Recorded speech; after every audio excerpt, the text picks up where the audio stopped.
Step 3. Deploying Neat to your mobile device and collecting data. Within the form settings, ensure that the online-offline multiple submission option is selected. This allows data collection via all methods, including Android app, iOS web form, desktop web form, and saved offline files on iOS or Android. Select Open to open the form directly in your internet browser. If you wish to share the form with other users, you can send it by clicking Copy and pasting the link that is copied to your clipboard. To access the forms on an Android mobile or tablet, download and install the Kobo Collect app from the Google Play Store. Open the app and tap on Settings. Select General Settings and then tap Server Settings. If you are using your organization's server, enter it here.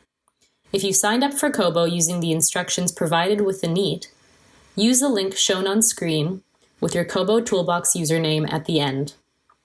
Then, go back to the main menu and select Get Blank Form. Tick the box next to the Neat form and select Get Selected. This will download the form onto your device. Once the form is downloaded, you can enter data by tapping Fill Blank Form in the main menu and selecting the Neat. You do not need to be connected to the internet in order to fill the blank forms after this point. You can select the language of the form before entering your data. Complete the sensitivity and activity questionnaires using your mobile device. At the end of each assessment, click Save Form and exit. Once you have completed your assessments and are ready to upload the data to your Kobo database, go to the main menu and select Send Finalized Form.